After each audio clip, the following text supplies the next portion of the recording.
بسم اللہ الرحمن الرحیم۔ دوستو برخوردارو، اٹھو، اٹھ کر نماز ادا کر لو، اللہ کے آگے گردنیں جھکا لو، پھر انشاءاللہ تعالی آپ کے مقدر جا جائیں گے۔ اگر آپ نے اپنے مقدر جگانے ہیں تو پھر اللہ کے آگے گردنیں جھکا لو، نوافل بھی ادا کر لو، نماز بھی ادا کر لو۔ اٹھو مسلمانوں، اپنے مقدر جگا لو، نماز ادا کر کے اپنے اللہ کو منا لو۔ اگر نماز کے بغیر زندگی گزرتی رہی تو وہ زیرو ہے۔ مقدر اسی کا جاگیں گے جب آپ اللہ کے آگے گردنیں جھکا لیں گے۔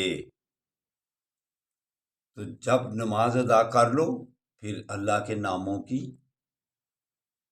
تسبیح کیا کرو، یا کبیرو، پھر آپ صحت مند ہو جائیں گے۔ یا کبیرو کا ورد کرو، صحت یاب ہو جاؤ گے۔ نبی کریم صلی اللہ علیہ وآلہ وسلم کا فرمان علی شان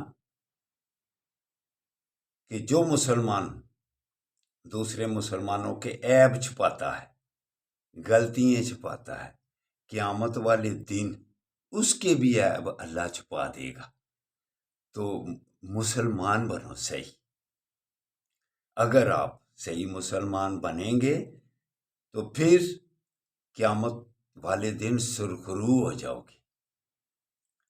علامہ اقبال بھی کیا خوب اپنے اشعار میں ہمیں سمجھاتے ہیں۔ یہ راز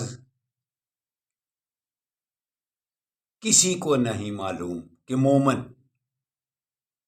قاری نظر آتا ہے، حقیقت میں ہے قرآن۔ تو اگر آپ صحیح مسلمان بنیں گے تو پھر اللہ اور اللہ کا حبیب آپ پر راضی ہوں گے۔ تو مسلمان بھائیوں کے عیب چھپاؤ، اللہ تعالیٰ آپ کے عیب قیامت والے دن چھپائے گا۔ تو اٹھو دوستو، نماز ادا کر کے پھر دوسرے بھائیوں کے لیے دعا کیا کرو، خاص طور پر فلسطین والوں کے لیے۔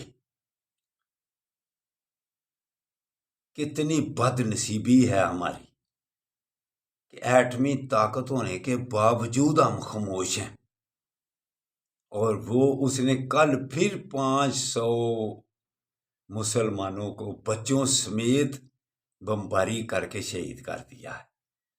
تو کیا جواب دیں گے ہمارے بڑے جا کر اللہ کے سامنے؟ کیا منہ لے کر جائیں گے؟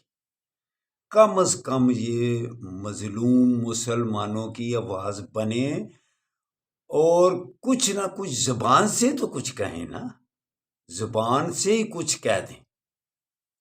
تو ہم تو اتنے خوفزدہ ہو گئے ہوئے ہیں امریکہ سے کہ ان کے لیے دعا بھی نہیں کرتے،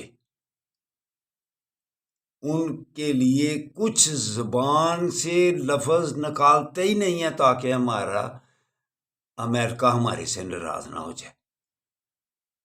تو دوستو، خاص طور پر ہمارے بڑے لیڈروں اور chief of army staff Asim Munir صاحب کو کہتا ہوں، کچھ نہ کچھ ان کے لیے آواز نکالیں۔ مظلوم مسلمانوں کی مدد کے لیے کچھ نہ کچھ کریں اگر اللہ کے ہاں سے رخرو ہونا ہے۔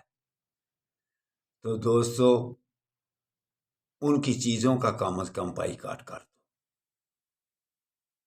اللہ حافظ، اللہ حافظ۔